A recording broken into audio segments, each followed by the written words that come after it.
We welcome you to episode 7 of Battin and Chattin on the Eastern Observer alongside Nicholas File and Dennis Tui, and I'm Brandon Natali. Before we get started, please hit the subscribe button on YouTube to be kept in the loop on everything Eastern Observer and most importantly, Battin and Chattin. Our show could be found on Apple Podcasts, iHeartRadio, Spotify, and whatever else podcasts can be found. First off, fellas, how y'all doing today? Doing pretty good, Brandon. Doing pretty good, man. Kind of just suffering from slight depression from the Yankee game last night, losing to the Yeah, Oakland Athletics. But we'll get into that in a little bit. But I'm doing good, man. that's good to hear, Dennis. Doing all right. Doing all right. I was off from work today, so I hopped on MLB The Show before today's episode, relaxing a little bit. Just chilling out, man. Just chilling. lamping out Nice. here. That's good to hear. Obviously, time is definitely different from when we usually record the show. Yeah. You know, and yeah, so just excited. There's a lot going on in the baseball world. Not a lot of good for my Mets, but we're gonna dive into that soon. But other teams like the Marlins and the Reds are on the rise. Some players making history. Shohei Otani, he always does. I mean, as the unicorn, he's always making history. But He's unreal. what That's why I'm wearing the jersey, there you go. Good. That's a Japan clean jersey. jersey. Yeah, I just got this Mike Piazza, Oh, batting practice. happy birthday. Happy Thank birthday. you. Thank you, Happy belated fellas. birthday. Thank you. I appreciate you guys. Thank you guys for the wishes yesterday, and thank you guys for now, right now. And yeah, definitely a great birthday. It's my Jordan year.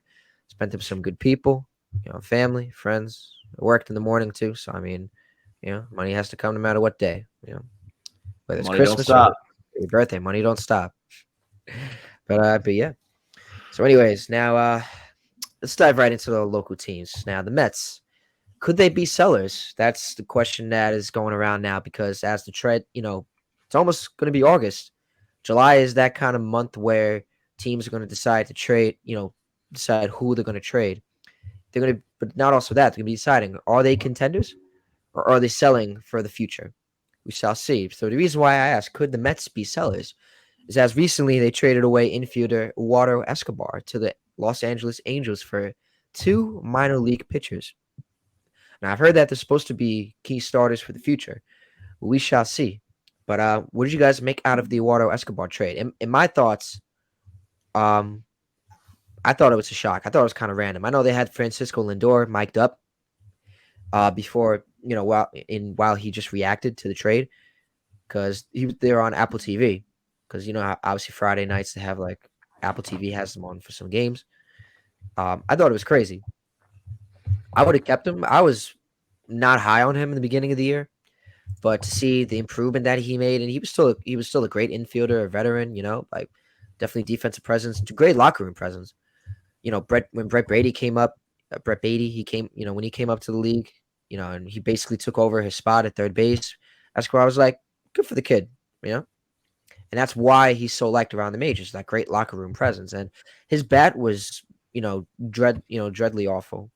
It was dreadful at the plate at the beginning of the year, and then somehow it just magically picked up to where he became like at least a 230, but then he became a 240 and almost to there. So good for him and the Angels, and as they're looking good right now, but we'll get into that later. But fellas, did you think the Eduardo Escobar trade made sense for the Mets? Um, I mean, personally, I think it made sense for the Mets. You know, their record shows it in itself. I mean, I don't want to say they're going to go all out and just sell. I don't think this is an indicator that, oh, if they're selling now, this is time to panic. Steve Cohen, he wants to put the best out there always. But I'm not surprised by this trade because the Mets do need to, start to bolster up their farm system a little bit. I think it was a good move. It's like you said, you got Brett Beatty now at third base. You got some young kids going up in the infield positions. Um, Trade doesn't surprise me too much, but I mean, it could be, the first stepping stone for the Mets is, their playbook for the rest of the year, see if they trade. But I think it's a good move for the Mets at the end of the day. He's an agent infielder. You got Brett Beatty on the rise, bolster up the farm system. I think it's a good move for him. Mm. I think they kind of had to do it. As Nick alluded to, Brett Beatty, he's your third baseman of the future. Jeff McNeil, That's your second baseman. Lindor's your shortstop. You have Canna, you have Nemo, you have Marte. I'm not really sure where Escobar would have fit in for them. Maybe you'd use him as a DH, but you have Francisco Alvarez there. Navarez is back. I totally butchered his last name. We'll move on. But not only that, but you got two assets back. So if you want to, be a buyer at the deadline, now you just got two more assets, and that's kind of what stands out to me. And also, let's be honest, if these guys got called up this season, look, I don't know how good they are or not or aren't, but the Mets pitching has been bad. That's why they're in this predicament to begin with. Right. They don't have guys coming up the pipeline. I could turn to Ronnie Mauricio, who's coming up the pipeline for them as an infielder. Who's their pitcher? Right? Because they controversially, they didn't draft Kumar Rocker 2 years ago. So they don't have a pitcher coming up the pipeline. And if I'm the Mets and I'm looking at the Braves championship window is 15 years right now. Yeah. That's sad like to if hear. I'm looking at the Marlins, we're going to get into it later on, but Yuri Perez is 20 years old. He's got a sub-2 ERA across 9 starts, 47 innings. You gotta. This is baseball. It's different than the NBA. It's different than the NFL. You kind of have to be half in, half out because of the minor league system. I thought it was a good move. You got to do what you got to do. I think that there's bigger concerns than Eduardo Escobar's play and their farm system at the moment. I think, interestingly, and I know we'll get to it, Max Scherzer saying he would be willing to waive his no-trade clause. A lot of GMs in the league just kind of pick their head up. Yeah, I know Max Scherzer definitely. It's unfortunate because speaking of Max, that adds on to the question since he decided he was kind of came out that he would waive his no trade clause if it came to getting traded to a contender during because Max Scherzer he is probably one of the most competitive players in baseball. I mean, we've seen it in the past, we've seen it this year. When he was yelling at the umpires for getting ejected against the Dodgers. I mean, that adds on to the question of are they going to be sellers? Like, if the Mets keep falling off to that, I mean, we shall see. I definitely could see it trading Max Scherzer because I mean, I think Scherzer said it depends on the vibe of the team, something along those lines, like how he's feeling about the clubhouse and stuff. So I really think these next few weeks, that's what's really going to determine. I think the Yankees kind of in the same boat, of whether or not, determine they're going to be not sellers or buyers potentially, but they're even going to buy at the deadline. So I mean, we'll see what Scherzer feels and like how he does. I mean, a lot of teams could definitely use him that are in the hunt. Like I think the Angels, the first one comes to mind. If they're the Mets and Angels could possibly make another trade down the line. maybe They're going to need Texas. starting pitching for sure. Texas Rangers, they lost DeGrom. So it's going to be interesting. There's a lot of teams that are going to use him. Anyone can use him in a playoff spot. Could he go for back sure. to the Dodgers or maybe the Astros could look at him? I wouldn't do that if I was the Dodgers. I mean, we shall see. It's going to be interesting. You never know. It's going to be interesting July/August. Well, beginning of August. Yeah. I don't really know. I get he said it. To be honest, I'm not sure what provoked it. Right. Yeah. I don't know if it was just like a looking at reporter that asked it. Just looking at like the standings and whatnot, like it's been such a chaotic season. I don't really know what teams are all in or all aren't. Yeah. Like if Max Scherzer. All right, so I'm just looking at the Central divisions, right? So the White Sox are in fourth place. They're 5.5 games out of first. Scherzer can make an impact on that team. For sure. That's fourth place. So he could do the same for third, second, or first. If he was on the Mariners that are, 2 games below 500, that's a big move for them.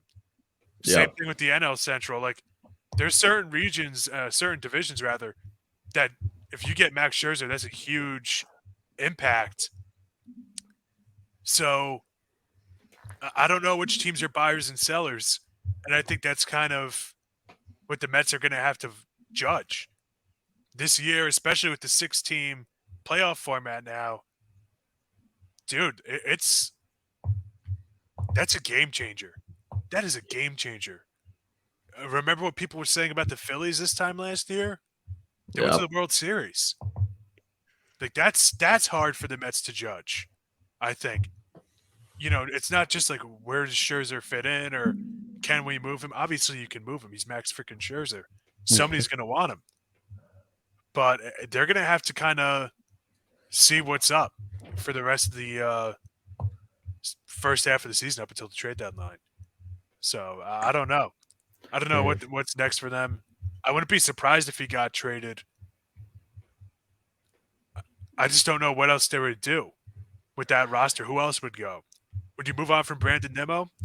Like I was talking about it with one of my coworkers yesterday. I think that's their most Really? movable asset. He's They young. can't move on You from have him Brandon for Nimmo. a few years. They just signed him to an 8-year deal.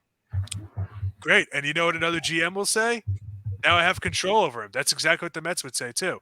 You have control over him, so give me more assets. What about Verlander? Yeah, he would He's probably. not a long time Met.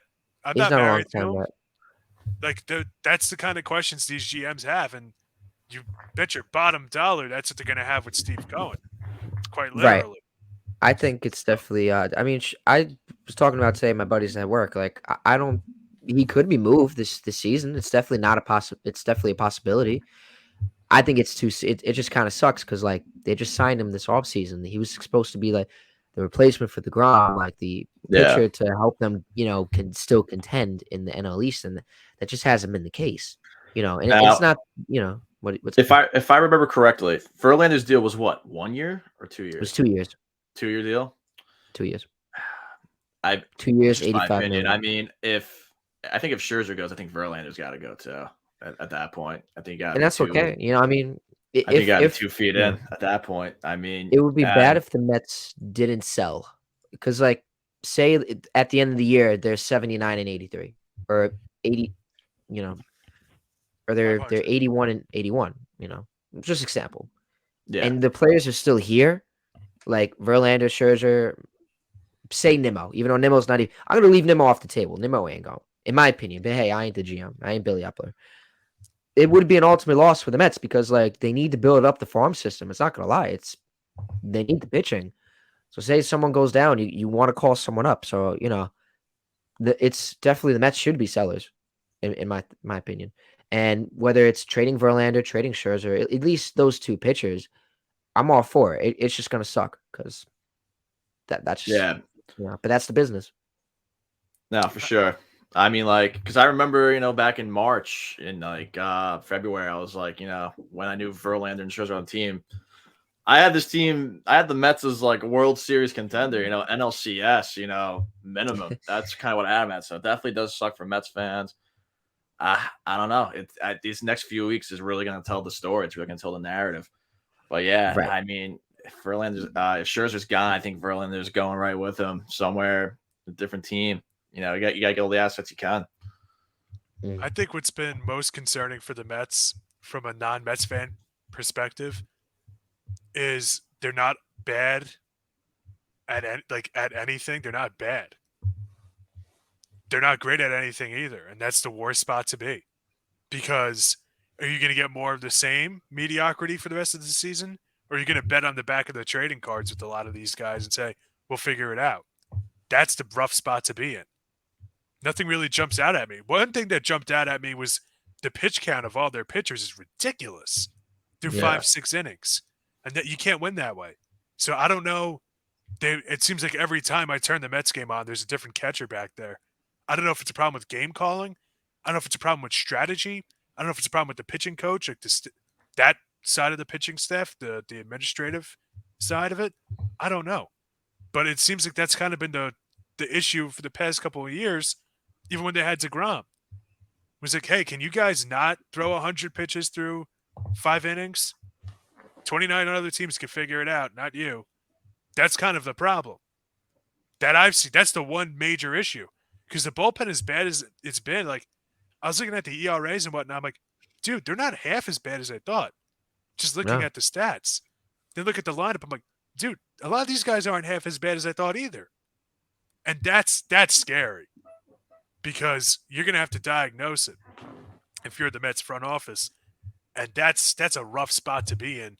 I don't think the bullpen is deep enough just as it is. I've been saying that the whole time. I'm not going to get into it again. Yeah. But I kind of went in on them, and I think I summed it up well in my latest article, which was about the Phillies Mets series. I said the Mets needed to win this series. There are plenty of games left in the regular season, but there are few signs that indicate they will be turning things around. The Phillies had zero pressure going into this homestand. They're a good team, and while they do have their issues, like defensive lapses and a lack of a dominant ace, they continue to overcome them, not get bogged down in a quagmire in which they themselves constructed like the Mets. You know, The as a Met fan, Phillies I have to keep say, overcoming. oh, The Marlins keep overcoming. These teams ahead of them keep finding a way. The Reds were dead in the water. They overcame. They're finding a way. The Mets aren't. And I still don't think they're the most disappointing team in the league. The Cardinals are saying, thank God for the Mets right now.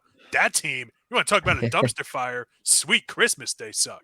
Yeah, But no, they're horrible. you know, the Mets, wow. on the other Okay, hand, all right. You know, thank you, like, Nick. You know, I was gonna say, they're- well said, Dennis. Well said, Dennis. But damn, Nick just said it straight to the point.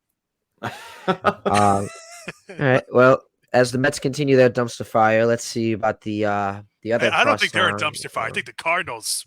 The Cardinals are a dumpster fire. Oh my That's for God! But the Mets, I won't but go the Mets near are them. definitely there. It's how can you not? And Look. you know when SNY shows Frank the Tank, that's when you know that the Mets. They also showed, nothing against Frank the Tank, but you could The see in Mets his still have face. time to figure it out, but time is ticking. It's You could getting see there. you could see the pain in Frank the Tank's face as he screams more at the Mets. Even the Mets dugout can hear him. Either way, so now let's take a look at the crosstown rival, the New York Yankees. Billy McKinney. He's gaining a lot of attention in the Bronx. This man is becoming another, Yankee fan favorite in the bleacher section. Yeah, what has he done to turn turn heads around in the Bronx to make him now known as one of the most significant players on the team right now? Know how to hit. Gets on base. Yeah, knows how to hit. Gets on base. Yeah. I mean, like, dude, look at the average. Look at the average of the rest of this team, man. Yeah, Stan LeMay. You look at all these guys, Billy McKinney. He's just kind of like a refreshment out there for Yankee fans and the Yankees alone. I mean, I feel like every time the Yankees score a run, it's because of Billy McKinney. He's either hitting a home run, clutch double, or he's knocking in RBI. He's getting base knocks. He was the Judge replacement, and I mean, he's filled that void to an extent. He's not Judge, obviously, but like he's been the Yankees' best hitter for like near a month now. I mean, God, if it wasn't for this guy, I couldn't picture anybody else really there. I mean, the rest of the lineup's been a kind of a dark hole. I mean, Volpe's been kind of hot since his new swing, but like, and Rizzo's kind of getting back there too. But the rest of the lineup is just kind of it's just sad. But Billy McKinney keeps them in games, helps backs up the pitching. The pitching's what is making the Yankees win games to begin with. I'm even surprised we have an AL wildcard spot still. But Billy McKinney, if it wasn't for him, give him his flowers. He's been great. He has been great for the Yankees. There you go. We will dive into the wild card spot and the Volpe later on. Yes, but yes, Dennis, what do you got to say? I feel like he's played a lot more than 17 games at this point. He's got a 140 OPS plus, 10 strikeouts, 281 batting average, only 4 home runs and 7 RBIs. But all 4 of those home runs are back-breaking home runs, and all 7 of those RBIs are back-breaking RBIs for the other team. And that's situational hitting, man. This whole – I'm looking at it in the macro sense where when it comes down to the playoffs and whatnot, if Billy McKinney's off the bench for some whatever reason, I'm feeling pretty good about it. Yeah. As much as these front offices and analytics want to say, you can only control wins throughout the season. Then in the playoffs, it's a crapshoot. That's really not the case. Look at Houston. Look at the guys the Phillies ran out there last year, like real names. And, the Yankees have just tried to plug and play so many guys Just like, hey, throw him in the outfield. He'll figure it out. It's like, Yep. oh, wait, we actually got somebody who's a legitimate outfielder, knows how to hit, has been a journeyman throughout most of his career. So learned stuff and is actually serviceable. Yeah, who would have thought? And like, Yep. hey man, I like what he's doing. We'll see what he can continue to do. I don't know what's going to happen later on. You know, when Judge comes back, I don't know what's going on with Greg Allen. He's on He's the hurt. IL. Would he Yeah, he's hurt still. would he replace Billy McKinney? I don't. Is Franchi Cordero even still on the major league roster? It says he's on the 7-day IL, but I don't Yeah, I know, think. man. Yeah, I mean, Judge has no timetable right now to return. I mean, you just gotta keep rolling on McKinney. I mean, he's been the best hitter. Yankees are in the hunt. I mean, not even in the hunt. They have a spot. I mean, I hate to say it, it's like they just got to keep doing what they're doing. He's the best hitter. Keep rolling him out there. Like you said, I mean, once Judge does come back, and let's say the Yankees offense finally heats up, they figure out how to hit the ball. Get him off the bench, have Judge back. Could be a huge addition. Could be a good defensive replacement too. Who knows? But I love the guy. He's been great. Yeah, keep rolling him out there. Yeah. All right. And the Yankees, they've been off to sort of a slump, not as bad as the Mets slump. But the Thank Yankees God, I have guess. they've now been 4-6 in the last 10 games. And I do ask, like, is it time to panic about, potentially not getting the wild card spot, or the Yankees in a good spot right now where they don't have to push the panic button? I don't think we need to push the panic button, but we're definitely not in a ideal, comfortable spot standings wise. Because look, I mean, look at the wild card stands in the American League. Toronto's been riding the Yankees' butts all season long. Yankees have been in a stagnant third place in the American League East. Toronto's a half game back. It's Houston.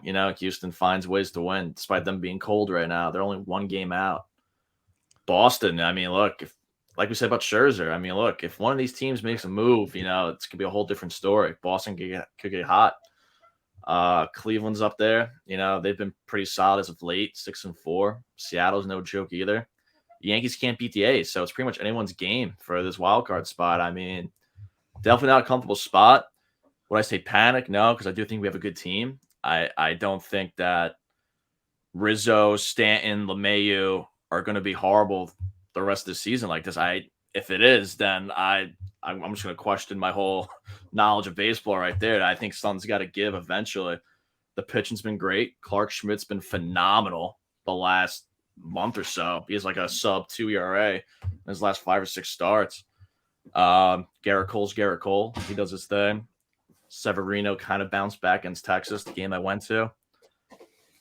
I wouldn't panic, but something's got to change, whether it's, hitting coach, whatever, or making a move at the deadline. It's just not it's not an ideal spot for the Yankees. They gotta step up. You can't beat teams like the Oakland A's or the St. Louis Cardinals next series. I don't have to tell you. Then I'll start panicking if we lose this series and the St. Louis series. Then I'll start panicking, depending on how the standings go. I think they got to panic, and here's why. They're not really still in the playoff hunt. It's still in a playoff spot through their own merit. I had the wild card standings up. So the last 12 teams in the American League, right? And only out of those 12, 1, 2, 3 of those have won their last game. One. Literally one of those teams is above 500 in their last 10, and that's the Guardians. So it's not that they're, finding ways to win and scraping out victories. It's like, no, actually everybody around them just kind of sucks just as much as they do right now. That's unsustainable. Yeah. And I mean, we'll see. I know what they're going to say. Well, Rodon hasn't pitched yet. Judge is still hurt, even though we don't know when they're coming back. This, that, the other. come on, you got to find some solution here. I don't know what it is, but the offense. This isn't an isolated incident. It's been like this for years. Come on, dude. And you know who I feel bad for? I feel bad for What was that? Josh Donaldson. Bro, you have no business being on this team. I feel bad for you. I know. I know. I'm I not was trying to hate on him. I'm not trying to hate on him. But bro, he's gotta like, dude. You I know was what I mean? Like, watching. I feel Yeah, bad for him because it's like how it was with Aaron Hicks. It Yeah, was it's always a scapegoat. it was pitiful. Like, come on. I was watching the Yeah. game last night, and they showed a stat, the Yes Network, that Josh Donaldson, because I saw the home run, his solo home run, the only run that they had, the Yankees, against the Athletics, and it showed that he only had 9 hits total of the season, but he has 7 home runs. So it's either home run or that's it with Donaldson. Go big or go home, bro. But now, I mean, look, I agree. Donaldson's not the answer for this team at all. I don't know why the Yankees I know they want to justify that trade they made, but it's like this guy isn't in the future plans at all for this team. Should not be. But I mean, it's just tough, man. I mean, Rodon might have his first start July 5th. That's what they're saying. So I'm hoping he comes back. And again, with Judge is a huge question mark right now. He's got a torn ligament in his toe. And you're a baseball player. You need your toe to run. So that's not good news for Judge and Yankee fans. But yeah, Donaldson, man, he's got to go. Guy just loves pimping home runs. That's it. He's satisfied at that. But yeah, man. Yeah, Suns got to give with the Yankees, but if they drop this series versus the Athletics and the Cardinals, the two worst teams in baseball, God, then yeah, it's time to hit the big panic red button, man. It's time to, I don't know. Now, I I do don't, have I to don't think this ask. team's gonna win the World Series to begin with, but sheesh, just to hang on to a wild card spot, it's ridiculous. Hey, you never know. Anything could happen in Yeah, the game of baseball. You just don't yeah, know. that Like, is I do true. gotta ask. Playoffs is a Like, different animal. is Judge coming back though this year? Like, Boone said there I wasn't a think I timetable, think but he should Judge is come hopefully back could this return. year. I think Okay. he should come back this year. It's just a matter of when. And if it's late August or whatever, I mean, Yankees got to pick it up now. You got to pick it up now. That's it. Got you. Dennis, anything you want to add on before we move on? I would just cut Donaldson like they did it with Aaron Hicks. I know, like, listen, if I can never be a general manager of a sports team because I'm way too chaotic for it. I get it. Yeah. Like a bad contract. Oh well, we can't get anything in return. Forget him. Yeah. Bye. See ya. Win Here's your games, pink though. slip, dude. That's how I'd be with Donaldson. Just like, obviously they're trying to trade this guy. Obviously they held on to him throughout the offseason so they could increase his trade value. Just cut him. Just Yeah. cut him. Let If you're Peraza get gonna some trade him, at-bats. you're gonna have to give up assets. No teams are gonna solve your problem. Yeah, I mean, no. shoot. If I knew that the Mets were shopping around Eduardo Escobar, you know Yeah. what I mean? Like, Right. I'd be looking into it. And The like, what thing are is, they? right. What's the only trade they can make? Him for Anthony Rendon straight up, who has a worse contract? I know, Yeah. hard to believe. Right. At least when you look at Come when on. you look at the Mets side, It's nuts. obviously the difference between back then with the Wilpons and Steve Cohen now is that the Mets, when they had a bad contract, they had to they had to suck it up and had to just pay him for the at that time. They didn't have the money to buy him out. Now with Steve Cohen, you look back then, Robinson Cano, when that contract was happening, they was like, all right, he's not, if they're not performing, Steve Cohen says, all right, we'll let you go. They pay them Yeah. out and they're designated for designated for assignment. It's happened to Robinson Cano. We thought it was going to happen to Escobar, but it didn't happen. So getting back to the Mets quick before we move on to the majors. So Steve Cohen did today. He tweeted out yesterday that he was going to have a press conference. He said, "You're going to hear straight from me." And so, just reading off what on Bleacher Report, what they just said, it shows SNY because said they retweeted out what he's saying. Steve Cohen said that it's been incredibly frustrating, and hopefully we can right the ship. And he says that he says all is not lost yet, but it's getting late.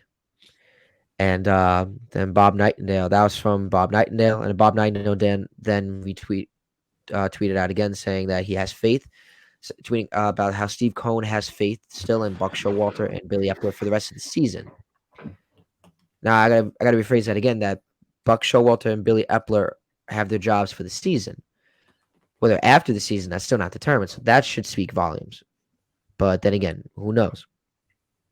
And the last thing I want to say before he moved on is that two things is that he has taken responsibility because he says, I'll take responsibility. I'm the owner. And Steve Cohen did say that if massive improvements aren't made before August 1st, then they will, moves will have to be made. And what that means is that players will have to be instead of adding pieces, players will have to be shipped away. So those are the thoughts from Steve Cohen's press conference, and it's cool to know because obviously the team is in a bad spot right now. So I think it's good that Steve Cohen, in light of all the fire, like you never saw this from the Warponds. The Warponds never came out on the podium and just talked about the season, not necessarily taking the blame, but just saying like, hey, this isn't what's going on right now, but we will get it fixed. He's kind of thinking how we're feeling. Like if things aren't getting right, he's kind of thinking for the fans aspect too. And that goes on to the Steve Cohen. Do you guys want anything to add before we move on? Yeah, I'm just looking at their schedule right now, man. It's brutal. Until August 1st, it's brutal. Yeah. 2 more against the Brewers. They're split so far, 1-1. 3 games against the Giants. 3 against the Diamondbacks. That's on the road. On the road in San Diego. 3 against the Padres. Then after the All-Star break, hold on, I just had it. Welcome back to a homestand against the Dodgers. I want to get tickets to that, by the way. Oh, it's on my birthday. There you go. When's that? July 14th through 16th. The first series after the All-Star break. Tough team. The White Sox, that's a winnable series, but sweeps are hard to come by. 3 against Boston, 2 against New York, the Yankees, obviously. 4 against the Nationals. And then August 1st, a 3-game set against the Royals. So their schedule is so backloaded. Yeah. Because after that, it's like the Orioles against 3, then it's the Cubs, then it's the Braves, tough, obviously. Then it's the Pirates, you can beat them. Then it's 4 against the Cardinals, 3 more against the Braves, 3 against the Angels. Further down, 2 against the Nationals, 3 against Minnesota, 3 against Cincinnati. That is not an easy schedule, man. No, not by any means. And I said this earlier. I said it. I don't know what episode. Maybe our first one. Or maybe it was on my college radio show. I forget sometimes. I said, if you look at a lot of the teams they've been losing to, they're losing the games they had to win. Exactly. I remember you saying that. I think it was on here, yeah. It's a tough spot. And but just to, maybe I'm going to zag here and I'm not a Met fan, so maybe this is going to be offensive to some of you. I wouldn't want to fire Buck Showalter. This is why the Mets have been in this predicament for, since 1988? Right? That was their last, real, let's be honest, their real championship shot was against the Dodgers in 88. And then they lost, obviously. But, all right, this manager is underperforming. We'll get rid of him. We'll get rid of the front office guys. We'll do this. We'll do that. Just kind of overcorrecting things and not letting it stay its course. And that's, as a general manager, as an owner, or as a team manager, it's hard to judge when to play and when to fold. Yeah, and that's what's happened with that's and not to bring up basketball, for instance, but the Knicks. Like every 1 or 2 years, they're always changing out head coaches. And to me, it's like when you don't stay a course with the coach that you put in place to develop and set a culture. It takes time, and obviously the Mets have, they're in and out with those managers, and it's dysfunctional as it gets. But I mean, I'm not looking to fire Buck Showalter. It just hasn't worked out. Maybe the Edwin Diaz thing did really hurt them, and I've said it a bunch of times in the show about the Edwin Diaz thing. But let's shift back to the Yankees before we have to move on again. Anthony Volpe. Yeah, no, I just wanted to say one thing with regards to Cohen, about what he said. I love that. I love how vocal he is with the organization. Definitely jealous. Uh, having him as an owner, man, he's sick, dude. But what I'm thinking is, man, like, Thank you. I appreciate it. That's the one nice thing you've let's. said so far. But yeah, no, hey, real recognize real, man. Cohen's a beast, and what I'm getting to is here. Let's say if the Mets don't figure it out by the deadline, right? Scherzer's gone, Verlander's gone, whatever. You know, they load up on pitching prospects, whatever they need. Bolster up the farm system. Cohen's a beast, man. Maybe opens up the books for Otani next year. I mean, it could be a blessing in disguise. I mean, I don't know. He could open up some money. Could be interesting offseason next for the Mets. They could be right back into it. Could be a blessing in disguise for him. That's such a tough gamble, man. It is. I don't know how he feels now, but when he was first coming out of Japan, he said he didn't want to play on the East Coast. He wanted to stay on the West Coast. Yeah, Yeah. I don't think he's not going to come here. As real recognizes no. real, I don't think he's going to come to New York. Never Whether it's the know. Yankees or the Mets, he wants to be West Coast, where people back home from Japan they could watch him play. I think that's what he most desires most, and no matter how much money you could throw at him, I think he's always going to think for his family first. I hope so. I mean, but hey, I'm not him. Everyone's got a price, man. We'll see. Yeah. Cohen's a beast, man. I don't know. This guy, I don't know. He gives me like Marvel, like super villain vibes, dude. like Norman Osborn. Like this guy is just gonna like just throw all the money and just like richer than rich. Exactly, yeah. But I do remember him saying about the West Coast. So I just hope it's not the Dodgers. That would just be so played out. But we'll see. I hope it sticks with the Angels, but we'll see how they do finish out the season. Yeah. You want to talk about Volpe, Brandon? Yeah, I mean, Volpe starting to make. I feel like he's starting to make an impact in the majors now. I mean, I'm not to say I'm not a Volpe hater, but there's been a lot of hype with Volpe. But a former teammate from the minors has told him to adjust his swing, and now stats have shown. I know you guys can pull. I know Dennis has the stats to prove it that he has improved within the majors. Now, tell me, it's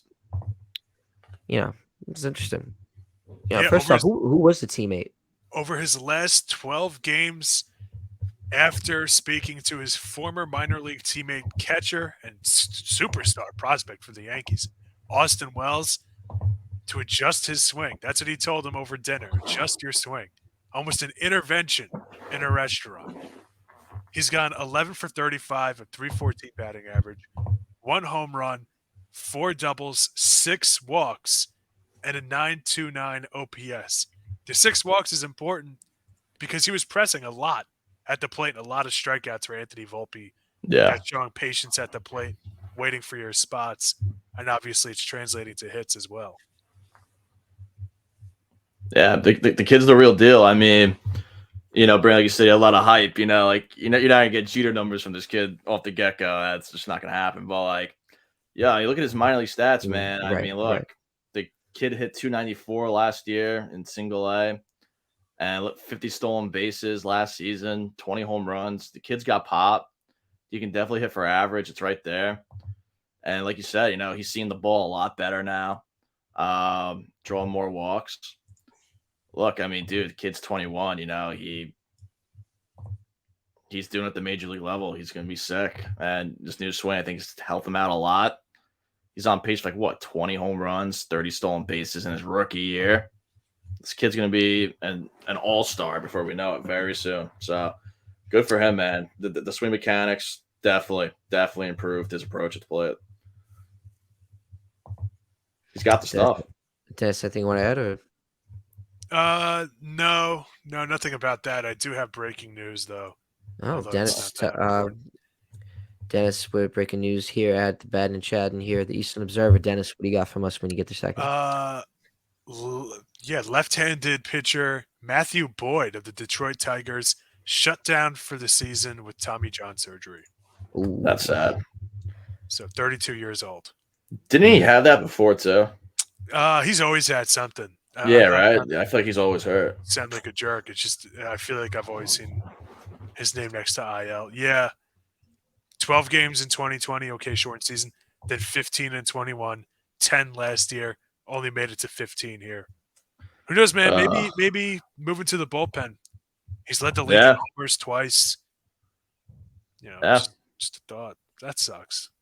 yeah, because he had that one monster year, right? It was like 2019. Yeah, like yeah, I mean the ERA is not that good, but yeah, this dude tossed 238 strikeouts in 2019. Man, I mean he was definitely a flamethrower at one point, but yeah, it just sucks. You don't want to wish that on anybody, man. Blows. Gotcha. Yeah, no, that's very sad to hear. Anytime you always hear a pitcher that's getting Tommy John, it definitely breaks the heart of baseball fans because it's a hard injury.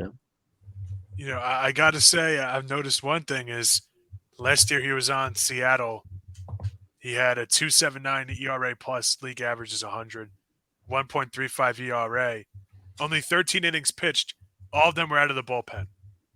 This year, 15 games, 15 starts, with an ERA of 5.45, and now Tommy John surgery. Ooh, Yeah, I mean, look, maybe like you said, Just the throw that out bullpen there. bullpen Just could be throw the that move out. from the future. Yeah, less tax on the arm, less gotcha. Yeah. pressure, I guess. It's close or relief pitch or whatever, but still could be a better role for him. Mm. All right. Now, Alex Manoah keeps digging the hole deeper and deeper than Shia LaBeouf in holes. I've heard, I don't know if anyone's heard, but obviously that's why we're here to tell you. Alex Manoah obviously has been, he's been playing the FCL, that's the Florida Coastal League. Yep. Am I correct with that, fellas? Yep. The FCL. And he got rocked in his start. Dennis, can you tell us what happened in his start? Oh, I mean, the who's become one of the biggest enemies of the New York Yankees over the past couple of years, give up 11 runs in 2.2 innings in the Florida Coastal League against the Yankees rookie team.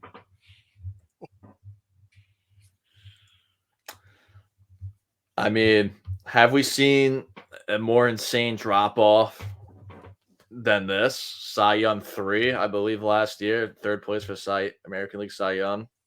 And now this guy's getting rocked and by rookies in the rookie league. Like, I mean, I could think of one, Rick Ankiel. That's the only one I could think of. yeah, Later but came out that he was drunk half the times he started. But, yeah, Jesus, but sounds like another Trevor Bauer situation.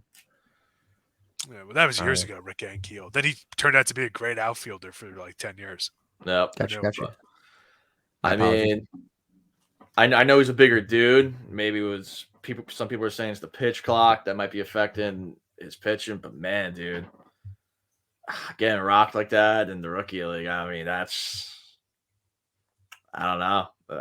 There's not really much an excuse for that. I mean, dude, you're one of the best pitchers in the league last year. Mm. There's always a way to figure it out. I mean, somehow, but Yeah, I was taking a look at his stats from last year, and he had a 2.24 ERA. That's insane.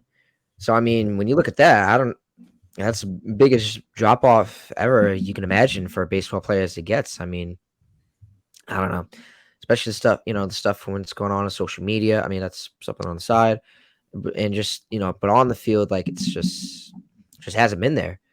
And so I don't know what could happen, but I mean, it just hasn't been looking good for Alex Manoah. Hopefully, he could change that. Um, do you think that this is considered the biggest drop off ever, or what player comes I'm to really mind when you thinking. guys think that? You guys know me how I am with like baseball history. yeah, Mark all Fidderich, but he was hurt. J.R. Richard, but I think he got vertigo or something like that. Some yeah, kind of something up here. He got I forgot what he had. Some kind of eye problem, J.R. Richard, something, but he fell off yeah, drastically.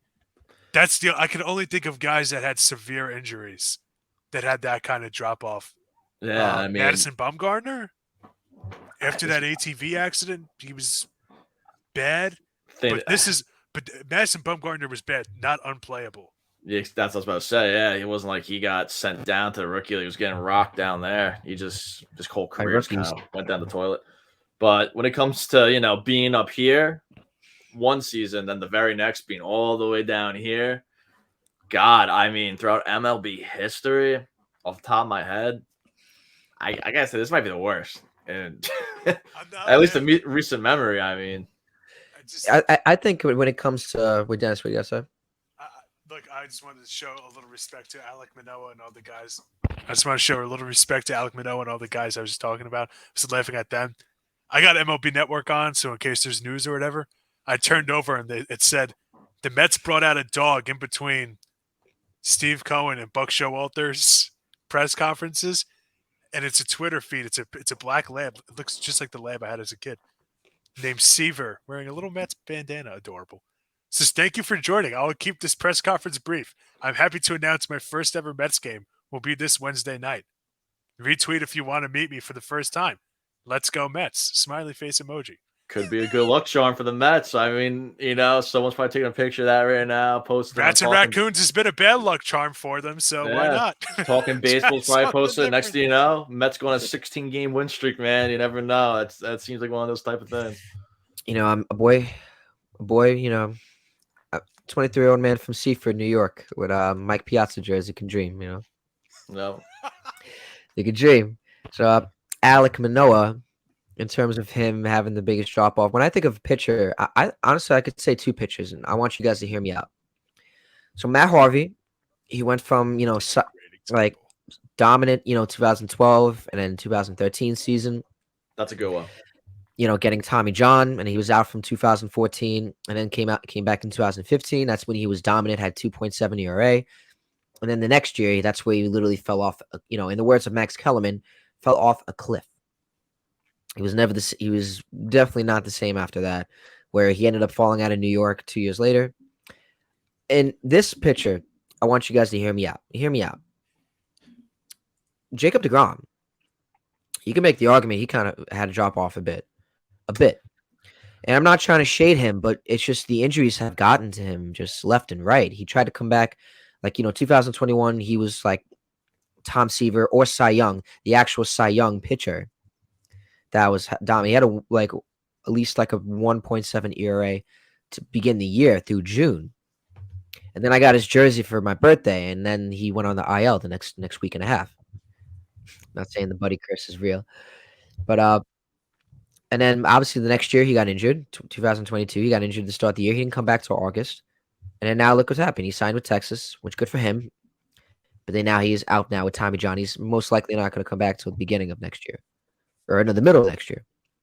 Now, But- let me hear it. So Continue, Brandon. Oh, Nick, All right. no, Nick. yeah, so I'm just gonna say it. I mean, the key word, Brandon, you were saying talking about deGrom was injured.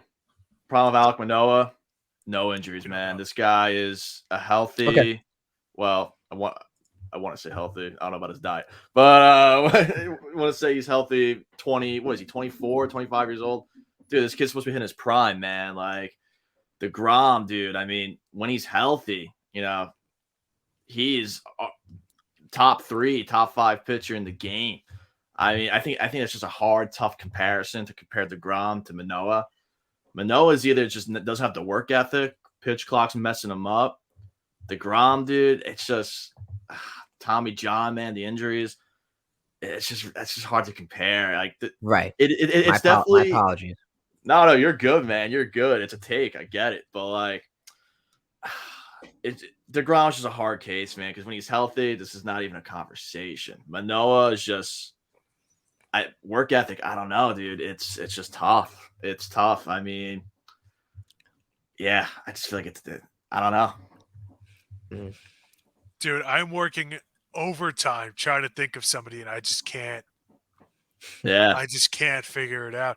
I was thinking closer Dennis Eckersley before he went to Chicago and they made him a closer. He went from having a no-hitter and being a legitimate ace to a 5 ERA. Brett Saberhagen from the Royals. I looked at the stats. I was just looking like, man, these aren't as bad as I thought. And then I was thinking the Yankees had a couple of guys in the mid to late 2000s.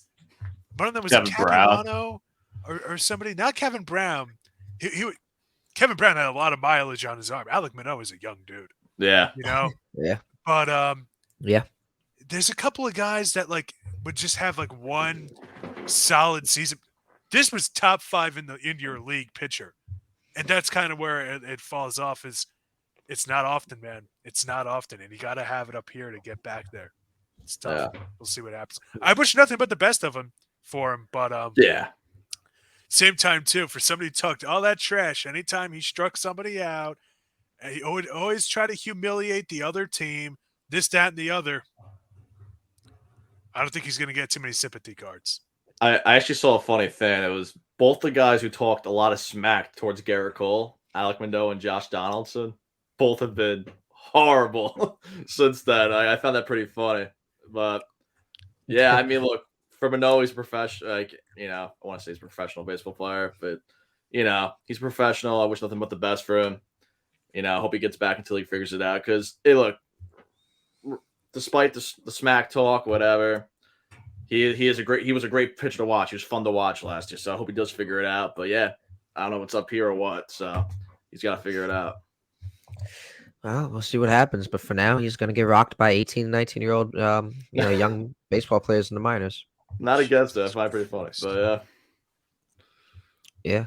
So now, Ronald Acuna Jr. Let's talk about someone who's been lighting it up now in the baseball world.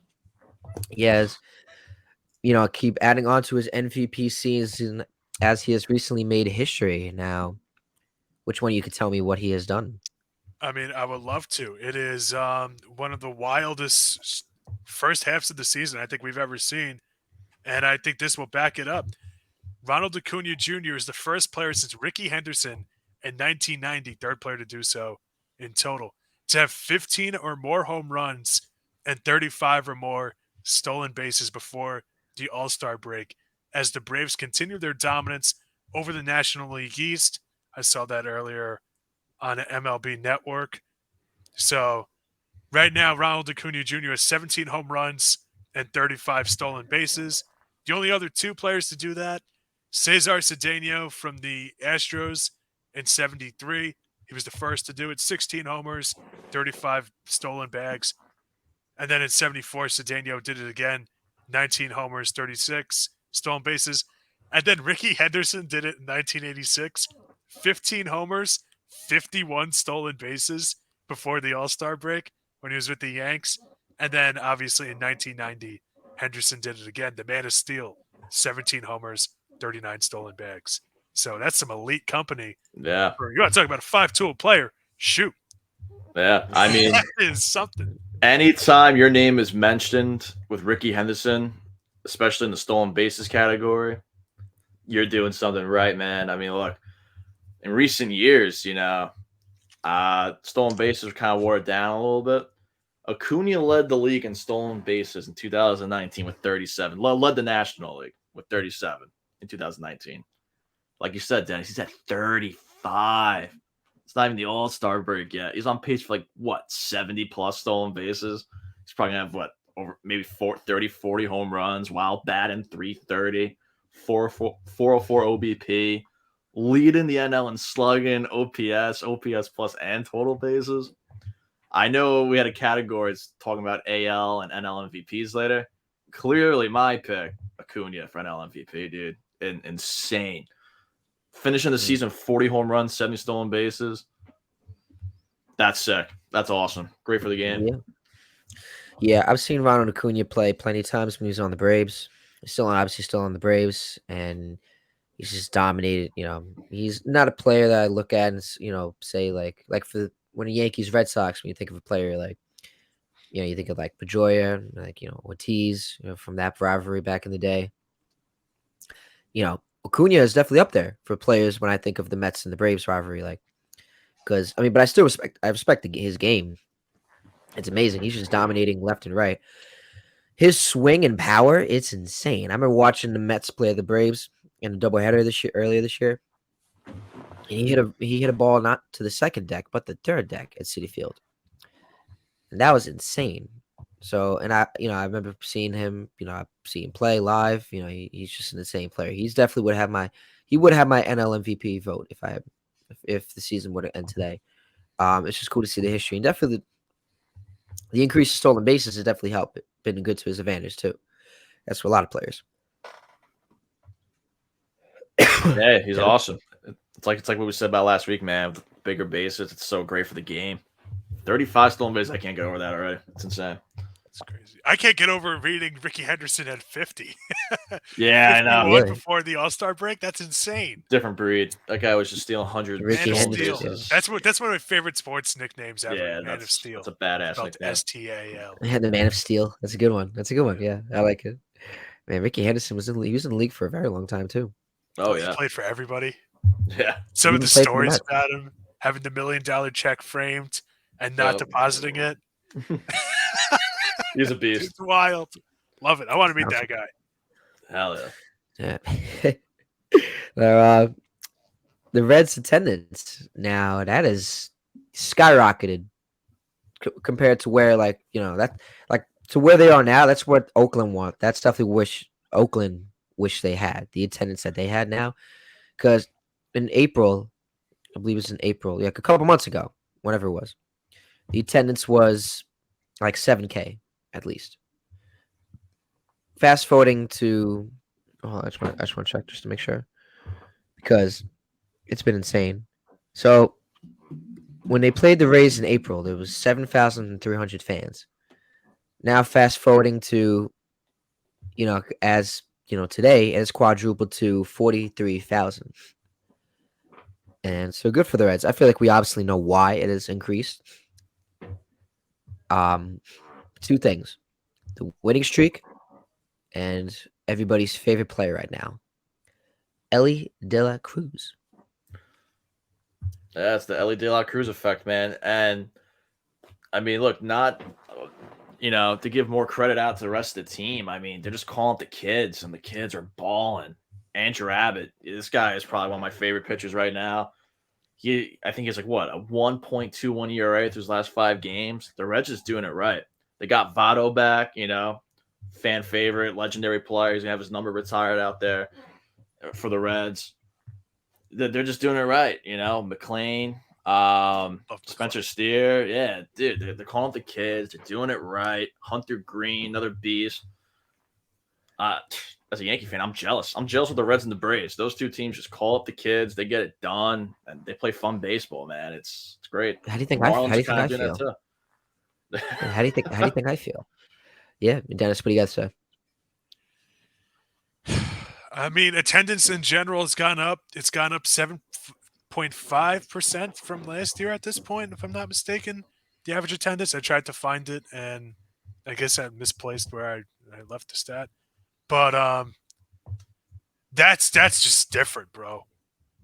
That's just different. That's one team to have that kind of impact. They're 7-3 over their last 10. Obviously, they had that huge winning streak, but worst to first in that division. I mean, that's just insane. And it's not just Ellie De La Cruz, as Nick pointed out. They have a bullpen anchored by Edwin Diaz's little brother, Alexis Diaz. Alexis They Diaz. got Joey Votto back. Jake Fraley. Jake Fraley's awesome. He's Love sick, Jake Fraley. He's sick. And then Matt McLean, my guy, who I voted for the All-Star game, and somehow isn't a finalist, is robbery. But, Yeah, that's insane.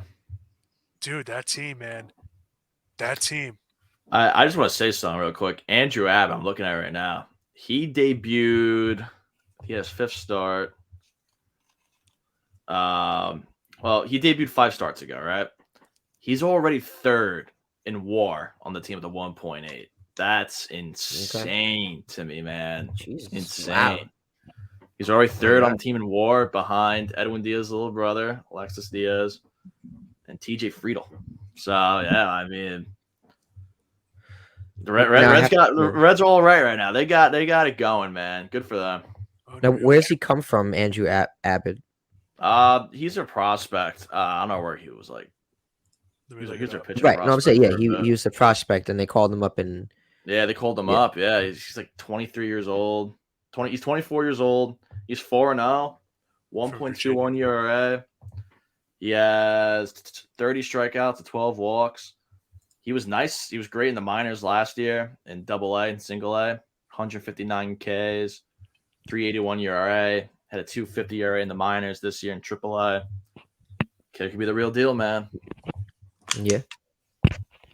Yeah, I mean, that's unreal. Yeah. That's unreal. This is from Virginia. 24-year-old out there just slinging. He's slaying. Red's got a beautiful thing going, man. They got a nice little team there. Yeah. Okay. So good for the Reds, man. They're a team that's on the rise. I remember growing up, seeing obviously Joey Votto, but Jay Bruce, Yep. team because they were in the playoffs a decent amount back Top then. I five. remember the first Chapman in team his I prime. saw, Johnny Cueto, Brett Phillips. the first team I saw at like in baseball, like my first ever Met game I went to was against the Reds. Really? Yeah. Interesting. Nice. So definitely good to see them. Good to see them on the rise. And the LA De La Cruz effect is real. And that goes to show like why the Mets need to replenish their farm system and just get young talent because you never know, they could be studs. And Look at the And break. if they're good and young, you could be like the Reds and have such a cheap payroll. Your third highest player is Ken Griffey Jr. And you're still that's I'm not making that up. No, I know. I'm not making that up. I did see And that. still be first place in your division. So if you want to talk about teams that want to be buyers, Yeah. Scherzer to the Reds. You never know. But hey, you never know. why not? yeah, right. The But craziest thing is why not? Their pitching's been the only weakness on that team. Is the starting pitching. and then look at the Braves. They won a World Series. They called up all their guys. Michael Harris, Acuna, a couple years ago. Austin Riley, Spencer Strider. It's working out for them. They're running Yeah, away those with are all the young division. pieces. Those are all young pieces. You build All the young. kids. You can't buy a championship. You got to build it young. I mean, I don't know. That's another take for another day. But I mean, if the Mets are going to spend the money though, they got to spend it on the right players. Not you can't spend it on the washed retirement home players. You got to go spend it on the guys fresh out of college looking for a job in the open market. Ready to network type players. Or if I went on a little tangent there, I mean, I followed. I think. Yeah. I think I'm it's with you. like because I'm just saying, look, they got to build the farm system with the young players. I'm saying that, like, because yeah, you guys just said it. Like Yeah. why are we spending on like 39, 38-year-old players who are ready to retire and This season has, especially with how wild it is with the teams that are kind of meddling or whatnot, has highlighted what I've been saying for I turned 23 in a couple of weeks. So I guess almost 23 years, which is why can't you trade amateur draft picks in Major League Baseball? I'll never understand it. You Yeah. could trade the Rule 5 picks. I think you could trade some of the international stuff, but the amateur draft picks. Because then if you're the Mets, you could just sell Scherzer or somebody for draft picks. Get the money Yep. off the books. Hey, here's a Hall of Famer. It hasn't been that bad this season. Yep. I Right. mean, I just don't whatever. But anyways, before we move on to boys talk, Shohei Otani, he keeps on making history. Dennis, I guess Dennis has more on that. He could tell us. That's my boy. That's my guy, Otani. Love that dude. 10 strikeouts, 2 home runs in one game.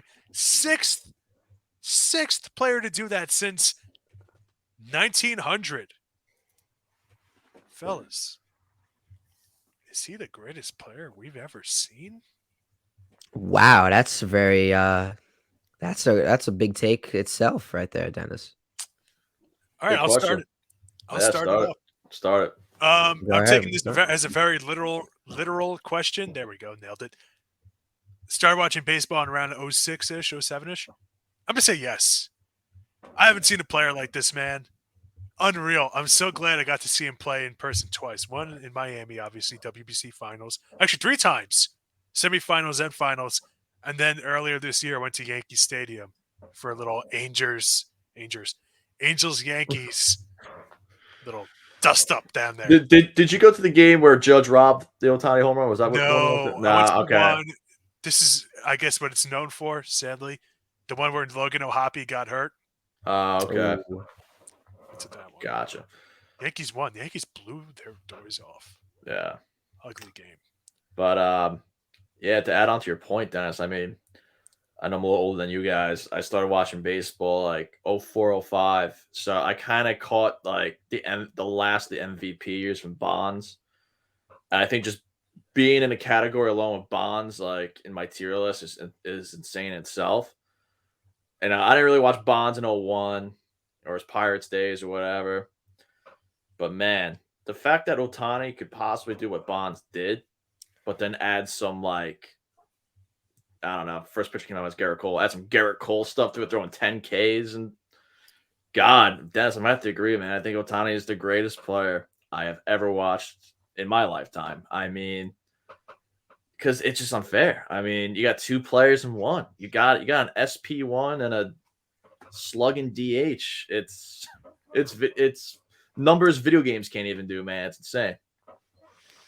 Yeah, I mean, well, I know I'm not Dennis, but I have to, I have to say that it would be a big discredit if we didn't recognize as much greatness as Shohei has been displaying, which is not something that a lot of MLB players we watched growing up haven't done.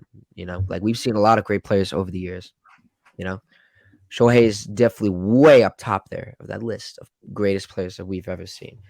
And it's it only keeps getting better. Yeah. Um, what were you Another saying? guy that comes to my mind real quick. Sorry, back I mean, still is, but like even like back like 2014, 2015, 2016. Mike Trout, man. Dude, I remember just watching this guy's highlight reel. That's the thing with Trout, man. His glove, dude. His glove is so like, obviously everyone knows he's got a great glove. He's one of those gold gloves. But dude, like this guy was just hitting home runs, robbing home runs, man. Trout back in the day, dude. He's up there as well. I just want to show some love for Mike Trout, Otani's teammate right there. I go back a little further. Manny Ramirez. Yeah, Manny had a stretch, and you know who else gets no love because of injuries and whatnot. Dude, there is a period of time. I tell this to some of my friends that are younger than me that follow baseball. Dude, there was a period of time where stepping up to the plate with runners on and Ryan Howard at the plate, fear of God. Ryan Howard, that man. dude in a league where at that time home runs started to dip, he was hitting like 50 a season. Yeah, he was a beast. Unreal. And they weren't just, like he was on the Phillies, so they don't have the short porch like Yankee Stadium. Those were howitzer cannon fire shots. Yeah. Every single homer. Ryan Howard always has a special place in my heart, man. That dude, I'll never forget seeing, I was in the gym on the elliptical watching that game against the Cardinals in the 11 playoffs or 13 playoffs, one of them. And he was running out first base last out of the series, and he tore his leg and was never the same. Yeah, never the same. And the second they said he tore his ACL, I just had a feeling. I was like, that's it.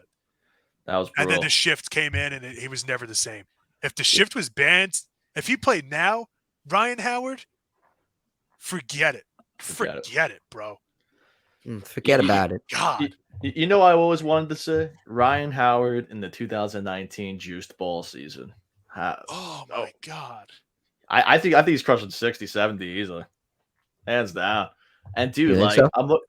I think so, hands down. Dude, from 05 to 2010, 5-year span, 251 home runs for Ryan Howard.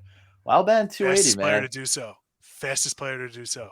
Yeah, dude. Guy used to bat, 300, 280. He had mad, respectable batting averages. I think a lot of people just remember the bad times, dude, like 2014, 2016, like.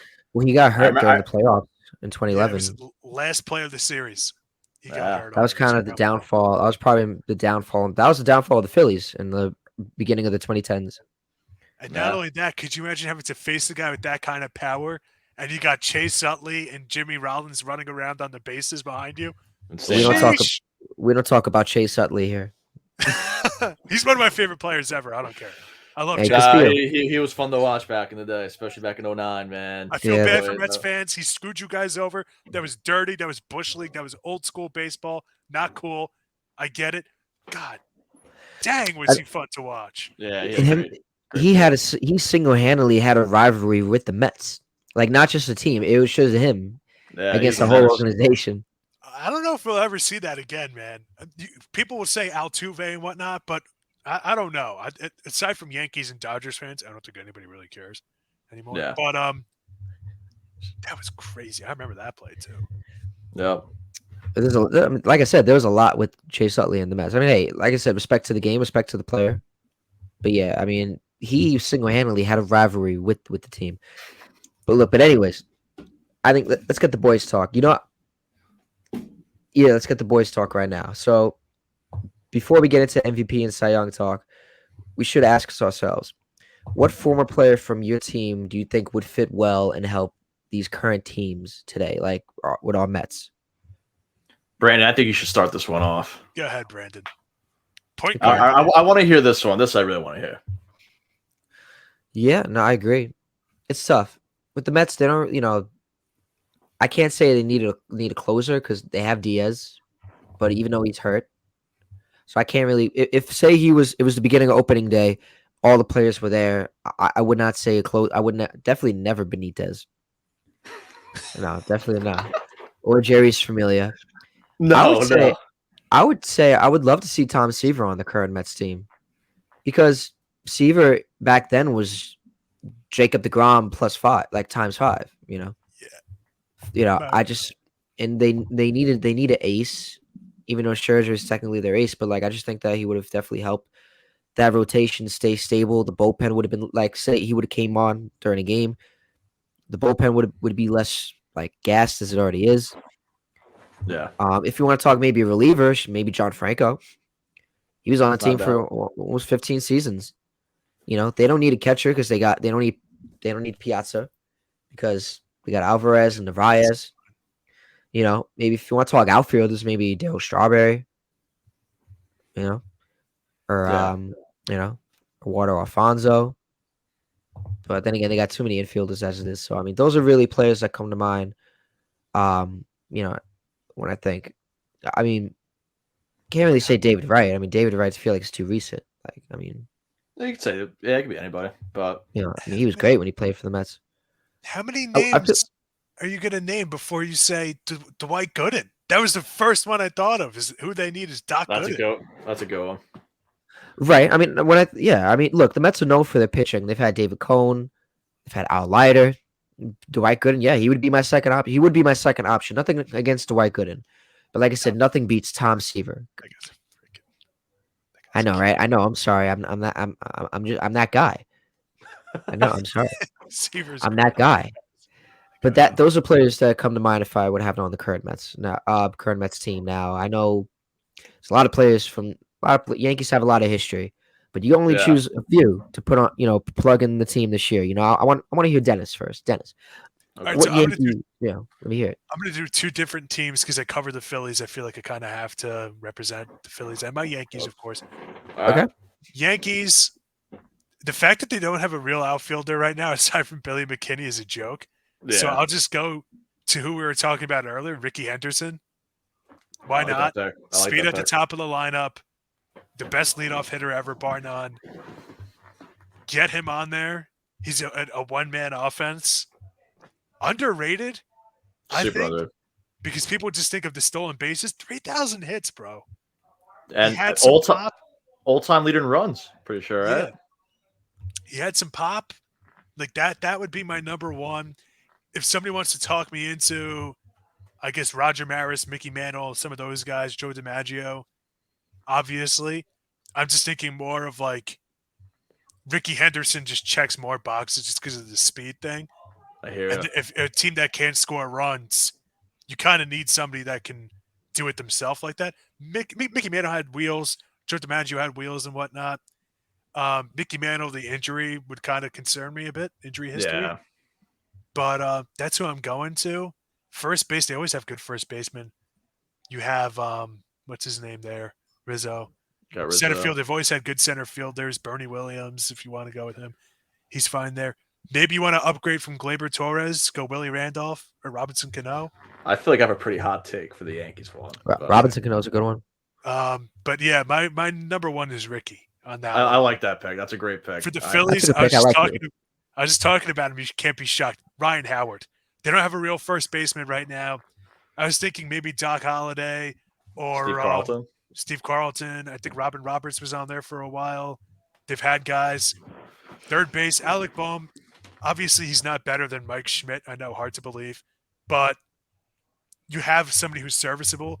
Cody Clemens and Edmundo Sosa and Alec Boehm just kind of BS their way through playing first base at times. Get a real first baseman in there who could just hit nukes. Yeah. Like that dude. I'm gonna after this. I'm just letting you guys know I'm gonna watch some Ryan Howard highlights. Awesome. Go Love ahead. it. Go ahead. I like the picks, Dennis. I think they're different. They're not like the common, not as common as mine. Like, or just the regular type picks everybody would play. They're He's got a different. top five. Your team needs starting pitching right now. You got a top 5 starting pitcher ever on your team. I said the top 5. I said Tom Seaver. That's what I'm saying. It's like, well, that's what I mean. Like, it's kind of hard to fault you on him. Like, that's I kinda wouldn't must have be your Dwight job. Gooden. You put Tom Seaver, Dwight Gooden on both of these teams. Imagine if they both played. It could have happened, honestly. Tom Seaver could have been on the 86 Mets if he could have. That was the He played last year he against was them. in the majors. He played He was against the them. That was the last year. Yeah, he was on the Red Sox. Yeah, only Mets But yeah, in all so 3 World Series. but now, so I like your picks though. I feel like if you had, I was looking back at it because Casey Stengler, who was the first, right? I said it right. First manager, Casey Stengel. Casey Stengel, the first Mets manager ever. He was a Yankee manager too. He Oh, won yeah. a lot of rings. He had a lot of rings with them too. Oh, yeah. So because I was looking back at his stats and like, for me, I would have liked to see what, because I feel like if you guys had to pick a manager, I mean, I should know. Boone is good. I'm saying, imagine what's the old school would have been in today's day and age. Like Casey Stengler. Am I wrong? Am I wrong for that, or for just being curious? It is, but it's like the same caveat when people ask me about like basketball teams then versus now, whatever. Sure, I'll give you the caveat though of let's not just pick them up one day. Let's give them like a year or two to figure out like, hey, by the way, everything is different now. Like your starting pitcher pitching 300 innings a season. Yeah, that's not going to fly anymore. No, it's not happening. No, 5 innings. You're lucky if you get 4. Yeah. No, actually, no, it was 6. Back So then, you're lucky if you get 5. Yeah, back then it's just like, is your arm falling off yet? All right, I'll see you out there. It's nowadays it's like these guys are throwing 15 miles an hour more than all your pitchers were back then, and Right. Like, they can't go the whole game. You're lucky if, like, I'll say it again. Lucky if you get 6 innings at least. That's like, yeah, I know. But Nick, we gotta hear from you now. Yeah. So, when I made this question, I was kind of like, I've been on a huge Mickey Mantle kick lately, so I've been on a huge Mick kick. I was gonna say him, but Dennis kind of mentioned him. Ricky, With DiMaggio, all these guys, injuries. So I was really thinking about Yankees pitching's fine, bullpen's fine, first base is fine, outfield. I'm kind of saying this when everyone's healthy. So when we got Bader and Judge out there, I'm gonna say it, man. Alex Rodriguez, dude. I know he's more third base, man. Third base guy led the league in runs 5 times in his career. What did the Yankees need? They need runs, dude.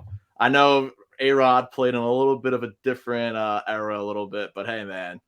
Guy hit 300 like pretty much every other year. Postseason stud in 09. He helped us get there in 09.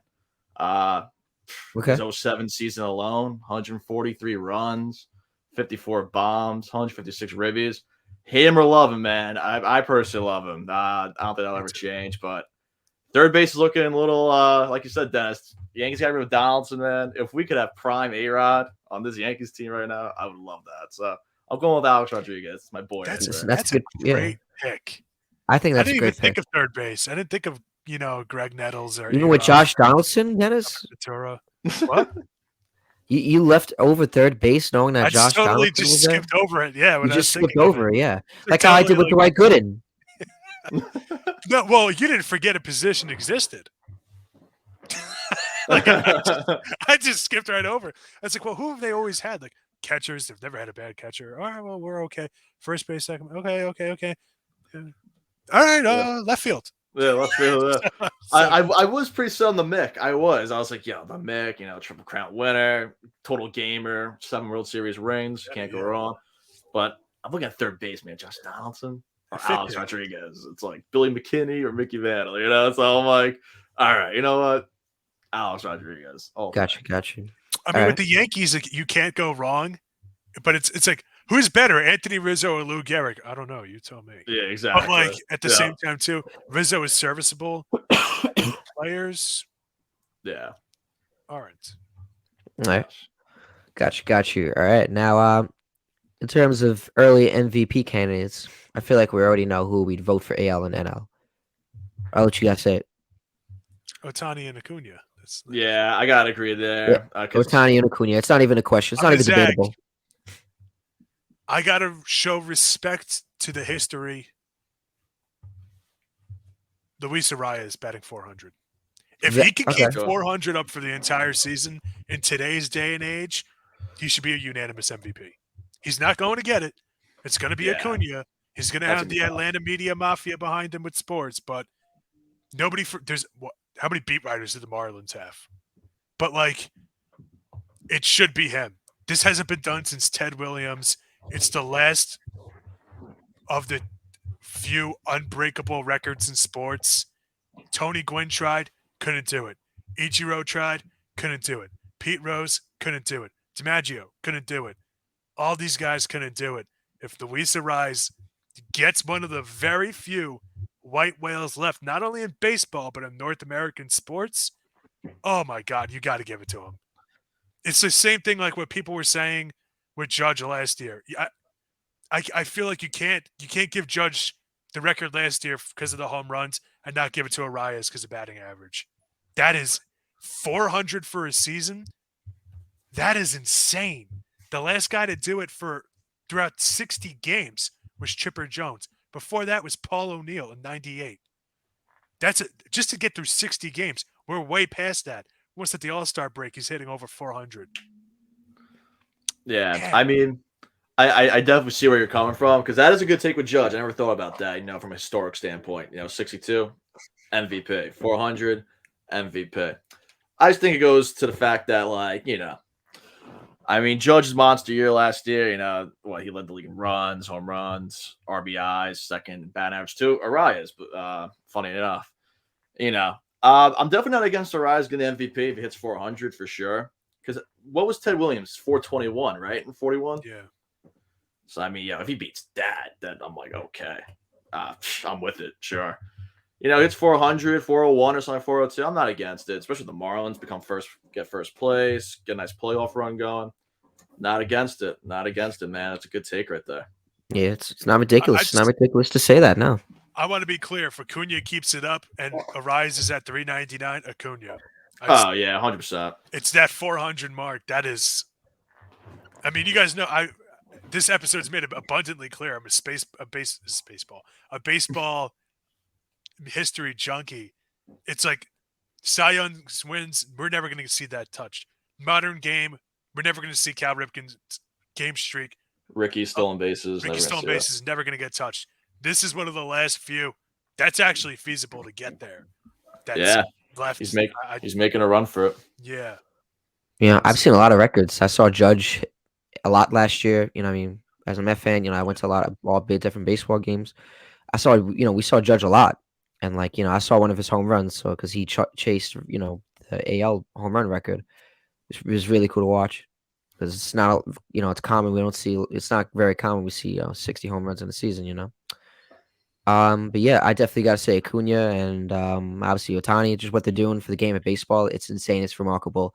Definitely players I think that are well deserving and should be anonymous. I wouldn't be surprised if Arias, beats Acuna. It could happen because the chase for 400, it's insane. I know they don't have the same exact stats, but still, I mean, it's tough. So you know what? I wouldn't say NL is anonymous yet. But if Arias wasn't having this in the same year, then Acuna would have it, not without a doubt. Am I correct? Yeah. Yeah, I think Acuna's got it pretty much locked down as of right now. I mean, I know Corbin Carroll was in the discussion of that, but I think Acuna kind of really blows him out of the water.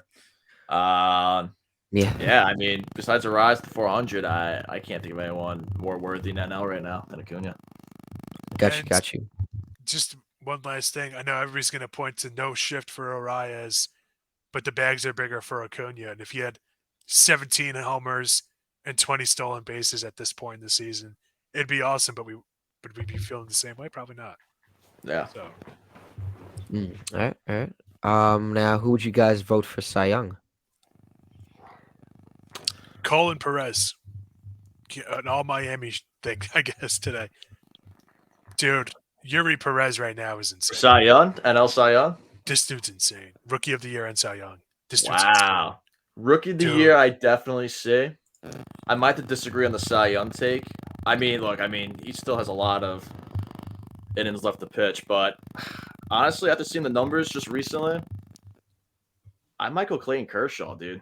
I love Kershaw. I haven't been. Yeah, both of my I might be going Clayton Kershaw as of right now. I know Stroman's having a monster year, but dude, Kershaw, I think he's what, top 3 in ERA, best WHIP in the NL, 10-4, leads the NL in wins. Not that it's really an indicator if you're a good pitcher or not. Love 105 strikeouts, only 24 walks in 95 innings pitched. This is classic Kershaw right here, man. I mean, Dodgers solid team. I think he got my vote right now. I just want to be clear. Yuri Perez has He's a done it in beast. half the innings, but a 1.34 ERA in 9 starts with 10.3 strikeouts per 9, and is the youngest player since 1901 with 3 straight scoreless outings of 6+ innings. Wow. If he keeps it up at this rate to the end of the season, yeah, he's probably got my vote too, for sure. But Kershaw's sample size wise, I'm going Kershaw. But I mean, Yuri Perez, I love this kid since the minor leagues. I think he's the real deal. So I think he's gonna post close to those numbers. So he's gonna be making a case for Cy Young this year for sure. And then for the AL, Gotcha. Garrett Cole. If Garrett Cole was on the Yankees, and bias aside, homerism aside, if Garrett Cole was on the Yankees, woof. This Yankees team could probably be in 5th place in the AL East and not even sniffing a wild card spot. Yeah. I just want to show a little bit of love to Garrett Cole. He got robbed in 2019. Rob, He got robbed. People don't, you just said the thing about wins.